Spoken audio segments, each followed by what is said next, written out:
Il dit, il est élégant et de tous ceux qui le cherchent. Tu es venu à l'église, tu es venu le chercher.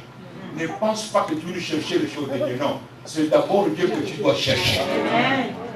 L'argent, le papier, la stabilité, les enfants, le mariage, la santé sont des prérogatives de celui que tu cherches. Une fois que tu l'as dans ta vie, ce que tu cherches, tu l'obtiens automatiquement. Tu n'as pas besoin de dire à Dieu, donne-moi ceci. Non, quand tu as déjà Dieu en toi, tout ce que tu cherches, tu l'as déjà. Parce que lui, le créateur de toutes choses. Donne-moi un bon amen. Tu viens ici, c'est pour chercher le Seigneur Jésus-Christ. Cherche-le, cherche sa parole, cherche à comprendre, cherche à connaître sa volonté. Qu'est-ce que je dois faire? Parce que faire la volonté de Dieu, ne pas venir à l'église pour commencer à réclamer. C'est de voir le pasteur. Tu vois le pasteur, parce que qu'est-ce que je dois faire? Qu'est-ce que je dois faire dans cette communauté? Qu'est-ce qu'il manque à faire? Parce que la rémunération fait partie d'une récompense, c'est un salaire. On ne peut pas aussi payer quelqu'un qui n'a pas travaillé aussi. Amen. Parce que la foi sans œuvre est aussi. Tu viens à l'église, il faut te poser des questions. Qu'est-ce que je fais dans cette église pour que je sois récompensé par ce Dieu? Il faut que tu saches que quand tu viens à l'église, tu dois voir mon pasteur, lui poser des questions. Même si tu es venu nouveau, même si tu es venu demande toujours. Parce que les chrétiens ne savent pas que chaque fois que tu viens dans un endroit où Dieu existe, première chose de demander, c'est de savoir qu'est-ce que je dois faire. Et ne pas dire que qu'est-ce que Dieu doit faire pour moi. Non. Amen. Tu n'as pas besoin de ce que Dieu doit faire pour toi. Parce que Dieu a déjà tout fait pour toi. Amen. Entre nous et Dieu, Dieu n'est pas notre député. C'est nous qui sommes les députés de Dieu. C'est nous qui devons agir. Quand tu viens à l'église, pose-toi des questions. Qu'est-ce que je dois faire? Qu'est-ce qui manque? En quoi pourrais-je aussi être utile pour Dieu? En quoi, pasteur? Dis-moi. Moi, je dis ça dans mon église. Dans mes enfants, quand tu viens d'arriver, quand tu viens à l'église, moi, j'ai toujours aux enfants de Dieu que la foi n'est pas une baguette magique. La foi est une assurance qui concerne les deux parties. Hein? Entre l'assuré et l'assuré. Donne-moi un bon amen. Amen. Quand tu viens à l'église, il faut savoir, le pasteur, qu'est-ce que arranger les chefs, faire quelque chose à l'église, arranger les micros. C'est un travail. Amen. Vous savez, je vais finir ma prédication. Je connais un ami en Europe. Je venais souvent à Paris. J'ai rencontré un monsieur, c'est un sujet ivoirien. C'est un monsieur qui vient de l'Afrique, de la Côte d'Ivoire. Ce monsieur était un grand homme d'affaires chez lui. Et ses affaires sont tombées. Et c'est comme ça qu'il s'est retrouvé en Europe. Il avait un demeuré judiciaire avec une société française avec qui ils avaient sous-traité. Et la société tomba en faillite.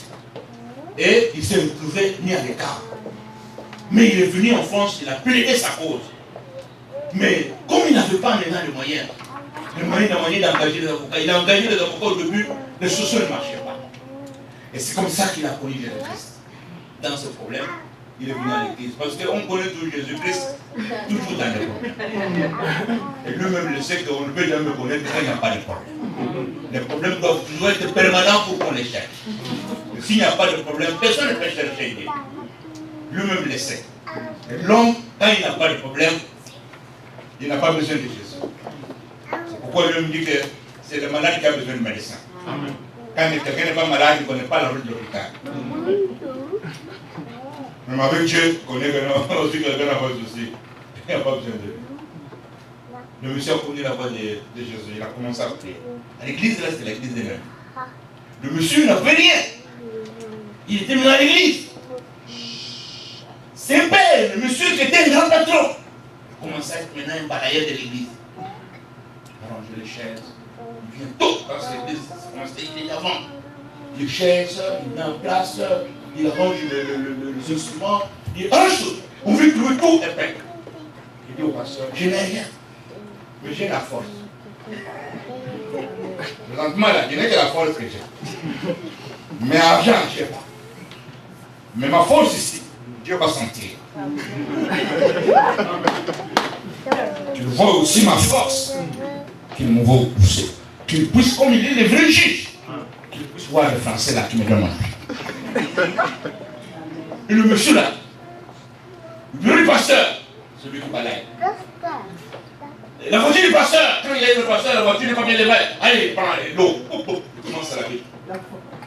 Le monsieur veut une fois, il dit, pasteur, les heures, je vais l'éclairer de ma manière.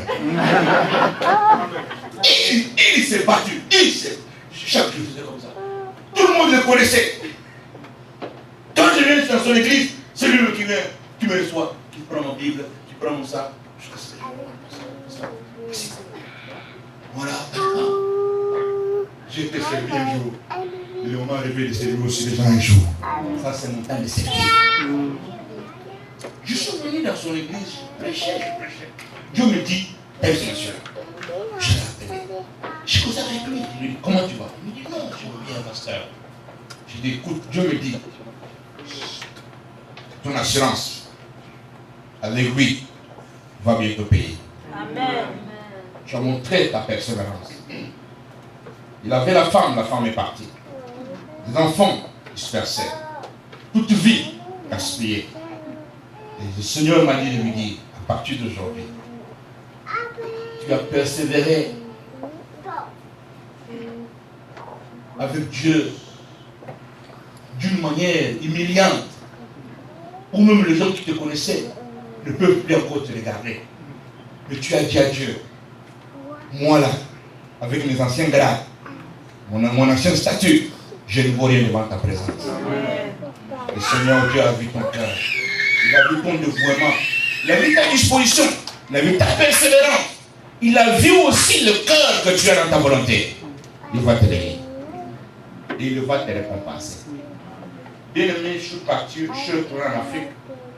Une semaine plus tard, il a entendu le tribunal envoyer une lettre à l'église. Et c'est comme ça que la lettre arrive. C'est le pasteur qui ouvre le premier. Alors, le tribunal de Champigny en France s'excuse. Il y a eu une erreur judiciaire. C'est toi qui avais raison. On a vérifié le dossier. On a trouvé qu'on t'a maltraité depuis longtemps et on t'a ignoré depuis longtemps. Et la victoire est acquise pour ta cause. Tu as gagné le procès. Non seulement il a gagné le procès, on doit les dédommager de toutes les années d'humiliation qu'il a souffert. Ce monsieur est devenu militaire encore millionnaire. Mais écoutez-moi bien, je vais finir. Ce monsieur est devenu millionnaire, mais il n'a pas abandonné de balayer l'église. Multimillionnaire. Il a acheté l'église, il a acheté la salle, il a acheté pour son pasteur, il a acheté l'église, il a tout fait. Il s'est ressourcé. Mais il a dit au pasteur, j'ai mon ancien job pour lequel Dieu m'avait regardé. Amen. Je veux faire ce job-là avec toute politesse. Amen. Toujours un. Il vient avec la grosse voiture là. Il descend, il se met à la porte. C'est bonjour. Oh, ça va. Et il s'appelait André. Ça va. Non, ça va. Non, c'est vous. C'est déjà fait. Pasteur, la voiture. Quand je suis revenu, je l'ai vu. Toujours, moi, frère, engage-moi les gens, au moins. Papa, je vais engager les gens prendre ma place. Jamais. C'est ce travail où Dieu m'a regardé. Je serai à votre service jusqu'à la fin de ma vie. Fais les chaises. Moi, je me sais. Quand les gens de l'église ont vu ce que Dieu a fait ce frère, les gens qui sont en Europe, comme vous êtes là, vous n'avez pas le temps, non? C'est toujours, je n'ai pas le temps. Quand ils nous ont vu les miracles d'André, tout le monde a disposé le temps. Même les gens qui n'avaient plus le temps en église. Frère André, le miracle de Frère André. Tout le monde s'est mis au travail. Mais André, Seigneur travaille son cœur. Que Dieu vous bénisse.